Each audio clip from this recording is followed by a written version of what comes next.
رہے چند سال کے اندر پورے قرآن کریم کے جب حافظ ہو گئے تو اس وقت انہوں نے اپنے والد کو یہ خوشخبری دی کہ ابا جان آپ کو مبارک ہو کہ آپ کا بیٹا بھی حافظ ہو گیا۔ تو اس عمر میں اور اتنی مشغولیت کے ساتھ اگر کوئی حفظ کرنا چاہے بشرطے کہ شوق ہو، طلب ہو، تڑب ہو، تو اللہ تعالیٰ اس کو بھی حافظ بنا دیتے ہیں اس عمر کے اندر بھی۔ یہ قرآن کریم کا موضوع ہے، لیکن عام طور پر جو حفظ کی عمر ہوتی ہے وہ بچپن کی ہوتی ہے، اور بچپن کا یاد کیا وہ بھی آسانی سے حفظ ہو جاتا ہے، اور وہ ایسا ہوتا ہے جیسے کہ النقش کالحجر، جیسے کہ پتھر پر لکھ دیا جائے، وہ بالکل محفوظ اور پختہ ہو جاتا ہے۔ تو اللہ تعالیٰ نے قرآن کریم کی حفاظت کا وعدہ کیا، اور قیامت تک یہ قرآن باقی رہے گا، اس کے زبر میں، زیر میں، اس کے پیش میں، اس کی ایک حرکت میں، اس کے ایک حرف میں کوئی تبدیلی نہیں ہو سکتی۔ اللہ تعالیٰ نے خود فرما دیا لا يأتيه الباطل من بين يديه ولا من خلفه تنزيل من حكيم حميد۔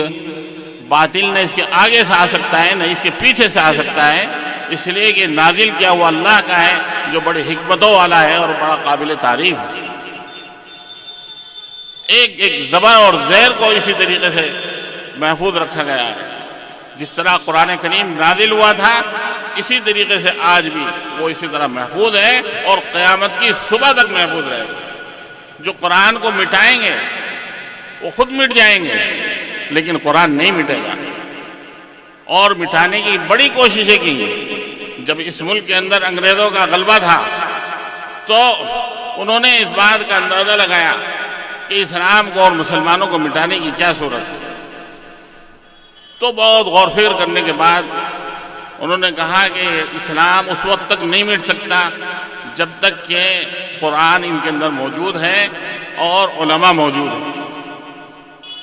جب تک علماء ہیں اور قرآن ہے اس وقت تک اسلام نہیں مٹ سکتا۔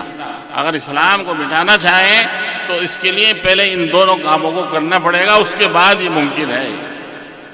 چنانچہ انگریزوں کی اس بہت سوچی سمجھی تدبیر اور سازش کے تحت قرآن کریم کو جمع کیا جانے لگا کہ قرآن کے نسخوں کو مٹائیں، جلائیں، تاکہ قرآن مسلمانوں کے ہاتھوں سے نکل جائے، اور اس کو جمع کیا جانے لگا کسی بھی طرح ان کو سب کو حاصل کر لیا جائے اور ان کو سب کو آگ لگا کے ختم کر دیا اور علماء کو قتل کر دیا جائے۔ چنانچہ ان کے زمانے کے اندر بہت علماء قتل کیے گئے، اور بہت کئی لاکھ نسخے قرآن کریم کے جمع کر لیے گئے، اور جگہ جگہ قرآن کریم کے نسخوں کو وہ جمع کرتے تھے اور وہاں سے حاصل کرتے تھے اور اس کو آگ لگا دیتے تھے، ختم کر دیتے تھے۔ لیکن جب ایک جگہ وہ پہنچے تو ان سے پوچھا گیا کیا مقصد ہے تمہارا، آخر کیا چاہتے ہو تم اس قرآن کریم کے نسخوں کو حاصل کرنے سے؟ تو بڑی مشکل سے انہوں نے بتایا کہ ہم قرآن کریم کو چاہتے ہیں کہ ختم ہو جائے۔ تو کہا کہ تم یہ سمجھتے ہو کہ قرآن جو لکھا ہوا ہے صرف قرآن اسی کتاب میں محفوظ ہے؟ ایسا نہیں ہے۔ قرآن جتنا کتابوں میں لکھا ہوا ہے، جتنا اور ورق پر لکھا ہوا ہے، اس سے زیادہ یہ سینوں کے اندر محفوظ ہے۔ ایک بچے کو بلایا اور اس کے سامنے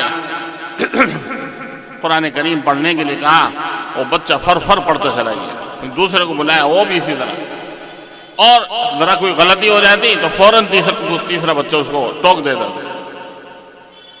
بل هو آیات فی صدور الذین اوتوا العلم، یہ آیتیں قرآن کریم تو اللہ تعالیٰ نے سینوں کے اندر اتار دی۔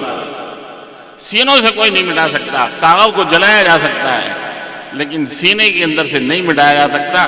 سینوں کے اندر محفوظ کر دینا، سینوں کے اندر اتار دینا، یہ اللہ رب ذوالجلال والاکرام کا کام ہے کہ جس نے خود حفاظت کا وعدہ کیا ہے وہ خود حفاظت کے نقشے پیدا کر دیتا ہے، کی ضرورت نہیں ہوتی، بلکہ وہ معمولی سے معمولی صورتوں سے اللہ تعالیٰ حفاظت کر دیتا ہے۔ جو ہے چاہتا ہے محمد پر ایمان لے آتا ہے، تو اس لیے انہوں نے یہ چاہا کہ ان کا جو ہے بالکل ہی صفایا کر دیا جائے۔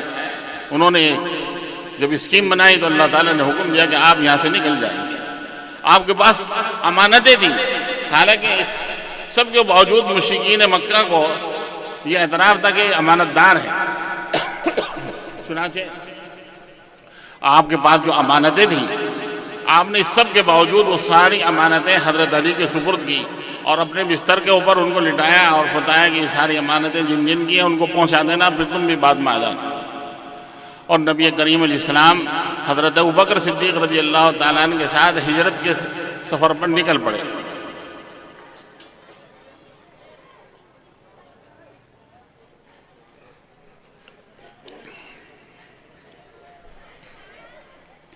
اور بالکل مکے کے قریب وہیں پہاڑ پر ایک غار ہے، غار ثور۔